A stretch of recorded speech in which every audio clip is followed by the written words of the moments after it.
Hi guys, जय हनुमान। स्वागत आप सभी का आपके अपने channel Amit Ahuja. Guys, JEE main 2023 के जैन अटेम्प्ट एग्जाम होने के बाद सभी स्टूडेंट्स के रिकॉर्डेड रेस्पॉन्स, प्रोविजनल आंसर की और बच्चों के क्वेश्चन पेपर एनटीए की वेबसाइट पर, जेईई मेन की वेबसाइट पर कल देर रात रिलीज कर दिए गए हैं। उम्मीद करता हूं आप सबने अपने क्वेश्चन पेपर, रिकॉर्डेड रेस्पॉन्स और प्रोविजनल आंसर की को डाउनलोड करना स्टार्ट कर दिया होगा। कुछ इंपॉर्टेंट बात मैं आप सभी से शेयर करना चाह रहा हूं, उसमें 3 पॉइंट पे बात है। सबसे पहला पॉइंट ये है कि सारे बच्चों को अपने रिकॉर्डेड रेस्पॉन्स क्वेश्चन पेपर को जरूर डाउनलोड कर लेना है, उसको मिस नहीं करना, क्योंकि वो कल यानी 4 फरवरी रात 8 बजे के बाद वेबसाइट से हटा लिए जाएंगे। और जब कई बार मैं देखता हूं बच्चे कंफ्यूज होते हैं, पजल होते हैं कि यार मेरे इतने मार्क्स आने चाहिए थे, लेकिन उस मार्क्स के हिसाब से मेरा परसेंटाइल काफी कम आया है, क्या मेरे रिकॉर्डेड रेस्पॉन्स मुझे वापस मिल सकते हैं? वेबसाइट से रिलीज होने के बाद में, हटने के बाद में कई बार बच्चों के दिमाग में इस तरह के पॉइंट चलते हैं। तो आपको अपने रिकॉर्डेड रेस्पॉन्स कल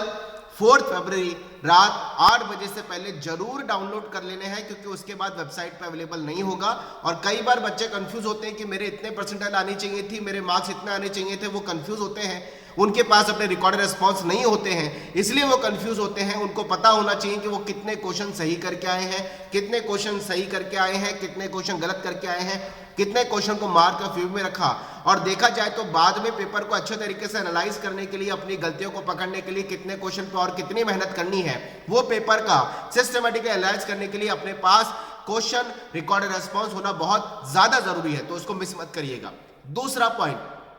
अब जेईई मेन का रिजल्ट जनवरी अटेम्प्ट का कब आ सकता है? देखिए, वैसे तो मुझे भी ऐसा लग रहा था कि ये रिकॉर्डेड रेस्पॉन्स 2 या 3 बार डिक्लेयर करेंगे, लेकिन इन्होंने एक दिन बाद ही रिलीज कर दिए। इसका मतलब है कि गवर्नमेंट को कहीं ना कहीं सारी चीजों को सिस्टमैटिकली करने की एक उनको ऐसी इच्छा है कि सारी चीजें बिल्कुल सही तरीके से चलें, स्टेप बाय स्टेप चीजें कंप्लीट हो। तो अब ऐसा लगता है कि रिकॉर्डेड रेस्पॉन्स को चैलेंज करने के लिए अगर 4 फरवरी तक का टाइम दिया गया है, रात 8 बजे तक का, तो उसके 2 से 3 दिन के बाद में जेईई मेन का रिजल्ट डिक्लेयर हो सकता है। अगर मैं पिछले 2-3 सालों की बात करूं तो 2-3 सालों के हिसाब से जब भी लास्ट डेट अपने क्वेश्चन पेपर के हिसाब से प्रोविजनल आंसर को चैलेंज करने की दी जाती थी, उसके 2 या 3 दिन के अंदर या 2 या 3 दिन के बाद जेईई मेन का रिजल्ट एनटीए स्कोर के रूप में डिक्लेयर किया जाता था। तो अब ऐसा लगता है कि 7 फरवरी से 10 फरवरी के बीच में आपका जेईई मेन का पहले अटेम्प्ट का रिजल्ट डिक्लेयर हो रहा होगा। और हो सकता है कि ये 7 को डिक्लेयर हो जाए। मैं तो इसको थोड़ा सा और अगर सोचूं,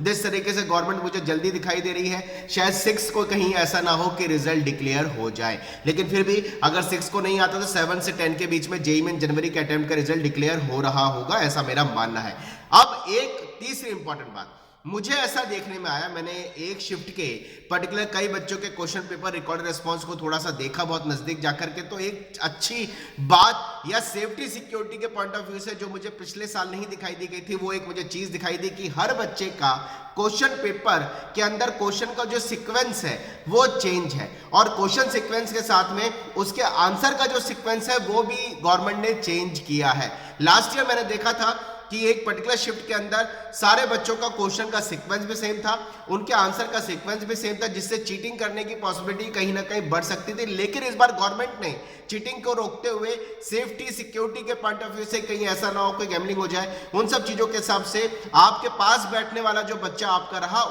उसका क्वेश्चन और आपका सपोज पीसीएम के हिसाब से, जैसे इस बार क्वेश्चन के पेपर का सीक्वेंस दिया गया है, तो फिजिक्स में आपका नंबर 1 पे जो क्वेश्चन था, आपके पास बैठा वाला बच्चे का फिजिक्स में वो क्वेश्चन बहुत पीछे की 1 में ना होकर के किसी भी सीक्वेंस में हो सकता था, और आपका जो एबीसीडी था या 1 2 3 4 था, उसका जो सीक्वेंस था आंसर का, उसके सीक्वेंस को भी उसको इस बार चेंज किया गया है, जो अच्छा है। पहले ये होता था लेकिन लास्ट ईयर मैंने देखा ये नहीं हुआ, लेकिन इस बार गवर्नमेंट ने वापस से उसी चीज को अडॉप्ट किया और क्वेश्चन का सीक्वेंस सेम बच्चों के हिसाब से, सेम शिफ्ट के हिसाब से उसको भी चेंज किया, आंसर के सीक्वेंस को भी चेंज किया, ताकि बच्चे आपस में इस चीज को सेफ्टी सिक्योरिटी के पॉइंट ऑफ व्यू से चीटिंग से बचा जा सके। ये एक अच्छा गवर्नमेंट ने वापस से उस रूटीन में चीजों को लेकर के आई, अच्छी बात नहीं। तो ये 3 चीजें मुझे डिस्कस करनी थी। रिजल्ट 7 से 10 फरवरी के बीच में आने के चांसेस दिखाई दे रहे हैं। आप सभी को अपने क्वेश्चन पेपर रिकॉर्डेड रेस्पॉन्स को सेव करके रखना है, उसको जरूर पीडीएफ को सेव करके रख लीजिए। अगर आपको कोई भी ऐसे कॉन्फ्लिक्ट लगते हैं कि क्वेश्चन पेपर को चैलेंज करना है, क्वेश्चन के अंदर किसी आंसर को चैलेंज करना है, एक तो आप उसमें 200 रुपीज का फीस का पे करके, जो कि नॉन रिफंडेबल है, चैलेंज कर सकते हैं। अच्छा, एक और पॉइंट मुझे अच्छा दिमाग में आ गया,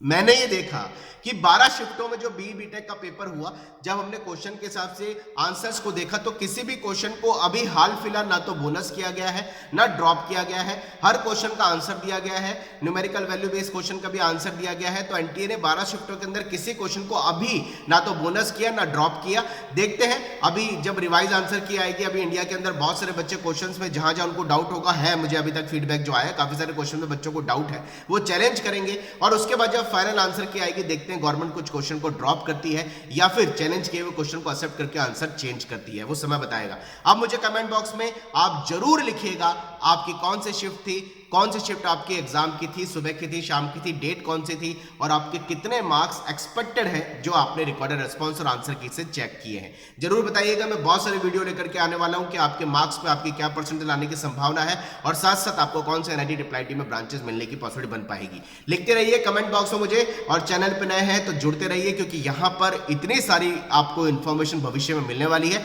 जो कॉलेज के एडमिशन तक, काउंसलिंग तक आपको लगातार हेल्प और सपोर्ट देती रहेगी। Wish you all the best. जय Hanuman, bye bye, thank you very much.